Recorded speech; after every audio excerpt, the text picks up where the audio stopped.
we are honored to have with us a distinguished individual, a thought leader, and a trailblazer in the field of human resources. It is a great pleasure to introduce our esteemed keynote speaker for HRidaya 8.0, Mr. Yogesh R, sir, who is the Associate Vice President at Crompton.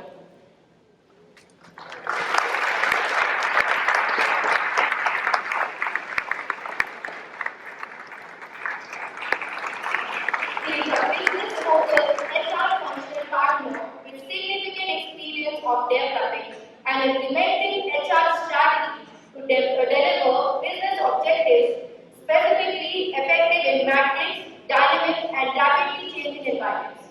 He has a strong corporate and line HR skill with having 17 plus years of diverse experience in the service sector, IT, manufacturing, sales, and marketing organizations, handling employee matters related to blue and white collar workers. He has a very strong employer advocacy skills with an equal focus on organizational priorities. With his extremely high team skills, backed by strong belief in these guys give a huge round of applause.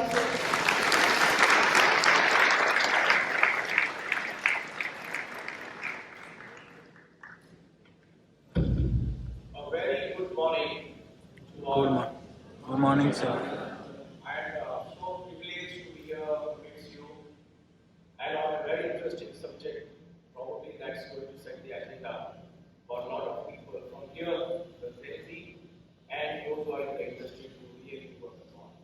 So respected Madam Dean, respected faculty members, my respected HR faculty members of the dais, and my dear Tanaya and Tanay. This is the work I just learned and I thought I will apply. Because the age and the time that we are in is all about learning agility. So you would ask me, what did I say in the last address? Tanay is a Sanskrit word for girls, and Tanay is boys. By the way, we have one of our senior member from HR by that name. So I learned that from her.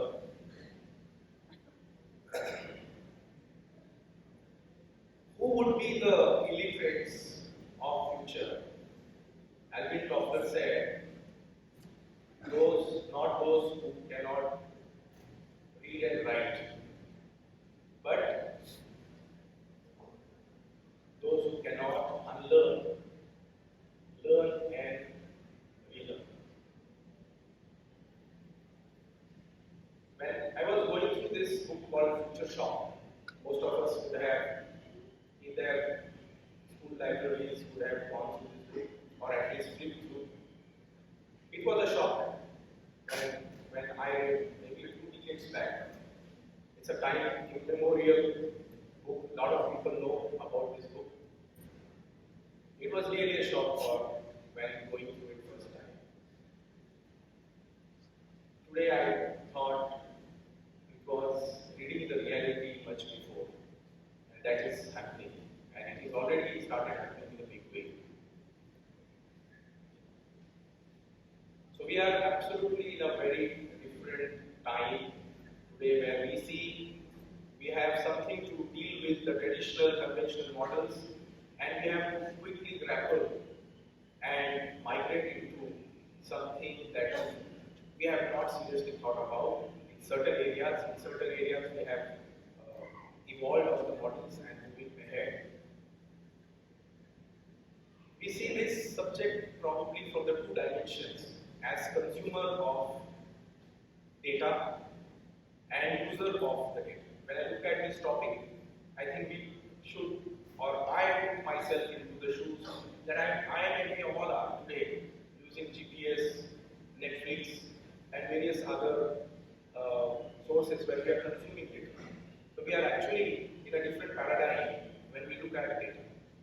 Today we say data is king. Human, as Madam said, is the content. Content is the kingdom. It's all revolving around 2 things.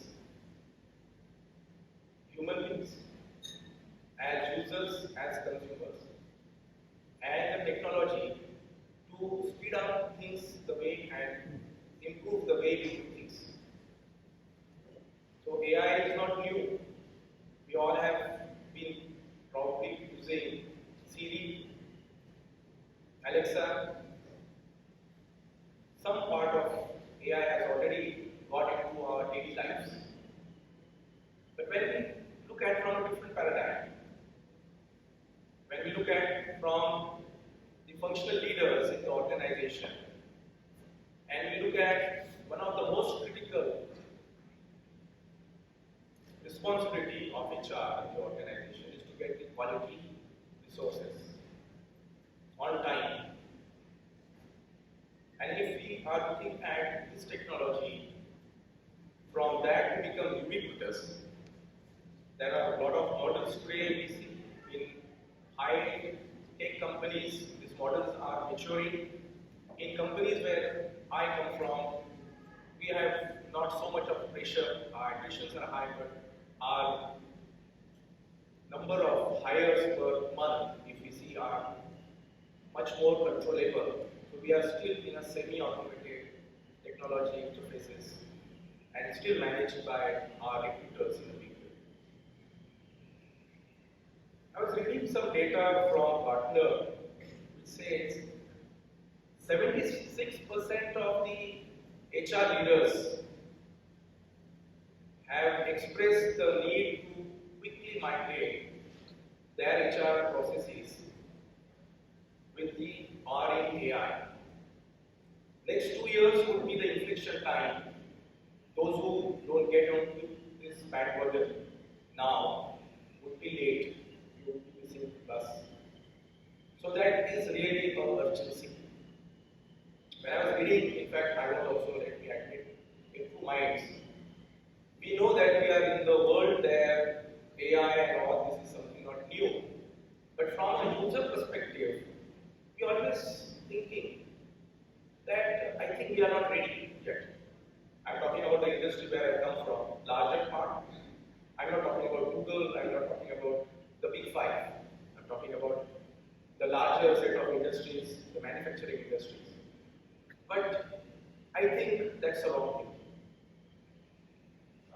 COVID came and it disrupted heavily what we thought would never happen, for simple, that meetings would happen sitting at home on MS Teams or Zoom. It is something very normal. And those who could migrate faster could get their businesses on track during the COVID and their profitability is protected. So this is a bigger disruption, and how we need to gear that up for. I think that's a good subject, that topic that you have brought before, and thanks for that. It helps us to really deliberate how do we create our readiness as users so that we use best of the both worlds.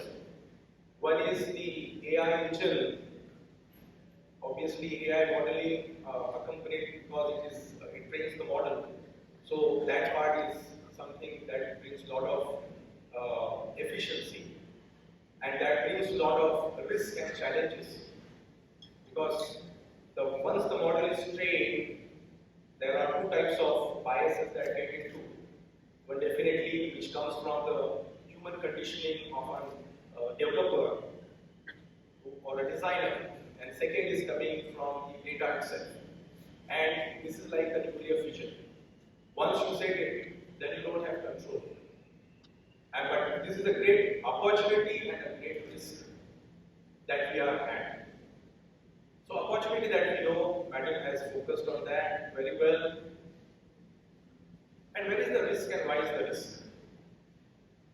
Carl Jung, one of the forerunners in psychoanalysis and psychometrics, he was the disciple, I would say, of Sigmund Freud. Sigmund Freud, father of psychology, Western psychology.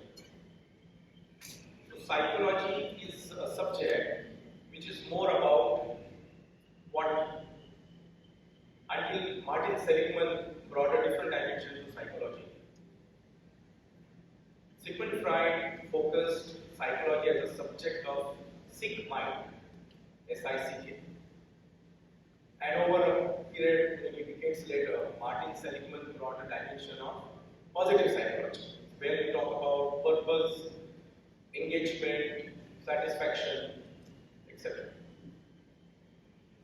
Hollywood brought an important dimension which echoes in my mind, and it is so much a core issue today that all of us need to handle, and you can't do anything about it but improvise it.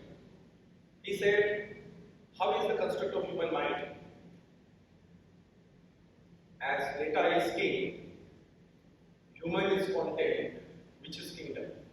And therefore we need to understand, get into the psyche of a mind which behaves consistently the same way, irrespective of whichever generations we belong. We all hold biases. Why does that happen? Because Carl Jung said, it is difficult to think, therefore we judge. There's an interesting data that I going through one of the journals on neuroscience. We have 100 billion neurons, not that many stars in the sky, in this size of skull, brain. They are fighting with 10 lobes, 100 billion. But there is a huge redundancy hidden into it. They don't work all together. In a split second, there are about 1 million bits of information processes through our mind. 1 million, or could be a little more. Human decision, as Madam also emphasized on decision-making judgment, along with the decisions which comes from a system, algorithmic-driven decisions, but still a judgment is required. Why? In human mind, in human brain, we still require only 45 bits of information from 5 billion neurons firing, 1 million bits of information in a fraction second passing through the brain. It only requires minimum 45 critical data points across, and it makes a decision. Now, innate in this, why does it do this? An algorithm will probably search data, big data, a billion data, and then will come to a conclusion. But it is all a retrospective. On the past data, the traits will emerge. But in a human mind, there is a flexibility, which in an algorithm once coded, do not have it, but the biases will still build up as the model gets trained over time. What got into it will further get condensed into the system, and that is a risk. So we are going to talk about, I think, on the same thing, how as a user we are looking at it. The why of it, I was trying to share that judgment is there for everyone. Now in the time and age where we are interconnected world, multipolar world, a VUCA world, and Mr. Parma gave me another acronym of BANI world. You can Google that out. I have lost track of my Google here. So when you look into a dimension of a VUCA world where you are going to be playing a major role, right? So what are your challenges to look at? Therefore I said this is an interesting subject. I mean, we have been in the industry, we will be there in the industry, but who will be grappling majorly with the challenges of AI is this generation that I see here. So, a lot of companies and HR leaders are trying to put HR processes on the AI platform. Let me share one of the example what we are trying to do. One of the example on AI how it failed, and one of the in the recruitment domain what we are trying to do. We had one engagement chatbot. We started 4-5 years back, and we are very hyped up about that.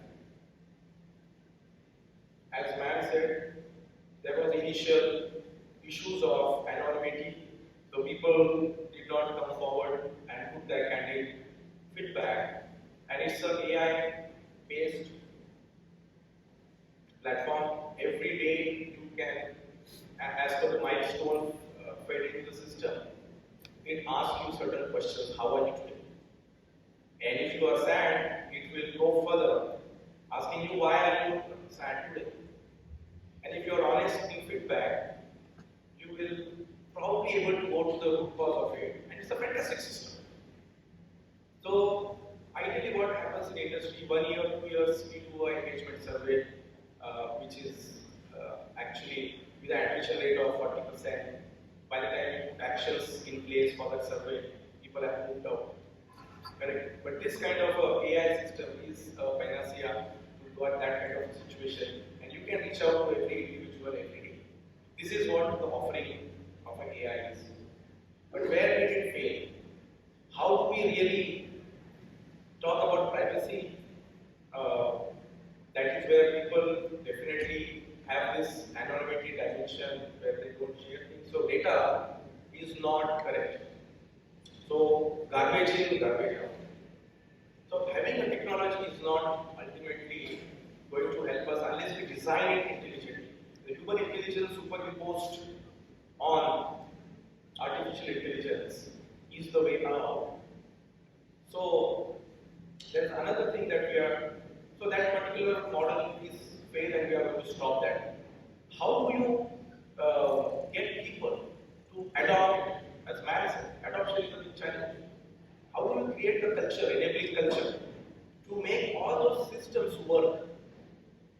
And that's a greater responsibility. While in HR, we are designers of a functional design, functional perspective that we are not going to code the system, but we are going to help the developer create an algorithm.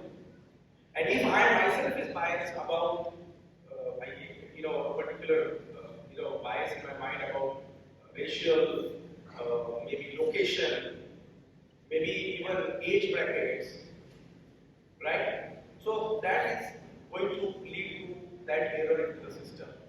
So I think this subject really interesting from consumer perspective of AI to a user perspective of AI. What is that one needs to be sensitive about while making the design correct? Because once the design gets into its nuclear fusion magnitude, so one has to be so very meticulous, researched, and iterative. We can't stop design a product like many other CRM or ERP. We design, we play around for some time, and then we probably decide to dispatch that off and get something else coming in, if it is possible. But here, it's not, because the data is something which is being held and it is being trained, so you can't really dispose it off. So that errors will, and it has any level of consequence. The brands, the companies, the organization can be going bankrupt if somebody has a lawsuit or misuse of data, and people are now well informed and they know their rights and duties. So there is huge opportunity to get the right insights. An interview that we generally do, I do an interview for, I'm being honest, 35 to 40 minutes max. And I have about 10 to 15 CVs to look at for a nice manager role profile. The amount of time that gets an interview time, and most of the time the psychometrics fails. So candidate that I like, we come again in a dilemma. We want to see more CVs. Again, the cycle time increases another 10 days because CV churn from the system, CV selection for the line manager, interview coordination, half the time managers are traveling, candidate is traveling, whatever. So another 15 days cycle is going on. You see the kind of time saving that happens. Now we are introducing another AI in our recruitment. We have a Boolean search, we have keyword search again. So a platform that it's a plug and play. We are not, it's not an organic development. Where we are looking at the context of the JD into the CV. Because if people keep on, flamboyant on when they write to their CVs. And they know the CVs get picked up by a keyword, so everybody places the right words on the CV. And that is again the smartness of the human mind. And the system is cheated here. And we'll end up doing the same job again and again. So technology has not helped, it has messed up. I'm sharing it purely from the experience where I come from. As ma'am said that we should share our perspectives. What are the challenges with technology?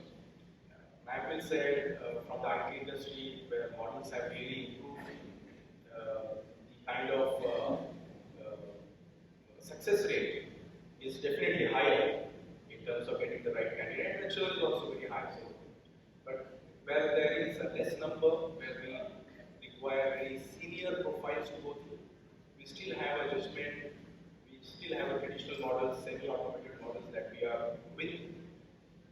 So the last point that I want to cover is from the user perspective. What are those things and how do we mitigate the risk? Ethical standards, that is how we started with. And how do we really define the ethical standards? Are ethics etched in stone once we die, like value system? Are like your mission statement there on the wall? Your vision to create entrepreneurial leadership, sustainable growth, and make the name in the top 5, top 10. It is etched in stone till you arrive there.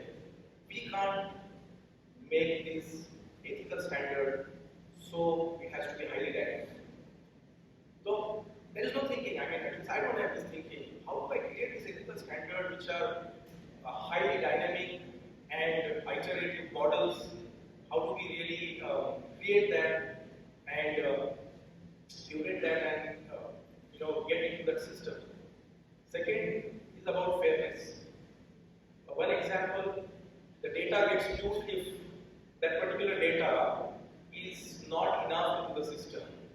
If the demographics data, if I look at male-female ratio, if in an organization which is not onto the philosophy of DEI, obviously it's skewed. The ratios are that. And if I do analytics with that data as the organization reality is, there will be unfairness that will go because the engine is such way will only process data. And the data is not here. So to bring fairness, it's not so easy. We need to create so much of changes with the structural design of the organization, philosophy of the organization, the way we maintain data. So it's not so easy. It looks like that is very easy. So there will be a bias, naturally not human bias, but the system will have a bias because the data is inadequate to predict certain outcomes. You see? So there are myriad of challenges that I see. Privacy, obviously, how much of data we feel good that more and more data we want about human. But then, if you want the model to be greater, efficient, probably the key data more about competencies and skills. Because if you get the other background of the candidate, the bias will start getting into it till it becomes perfect. When we look at religion, though we don't look at it nowadays, but we look at location, region, institution, past experience, past companies work with, a natural bias comes into it. So how do we really create an algo which will only pick up the right skills from the JD perspective, and how do you make that JD so very performance-centric rather than a very elaborative, very conventional, everything is there. But the key things are not there, which should be sitting on a CV to get the right CV out. So it's not only again a system which will do everything. There is a lot of work besides that that is required to be done, so that the system will become efficient. Till we get good, matured, the system evolved. So I think designing is key here, and it needs a lot of patience. It will be really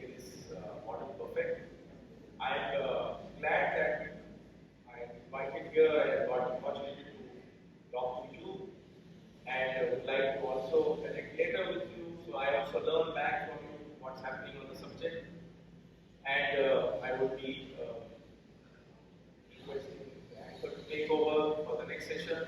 Thank you very much.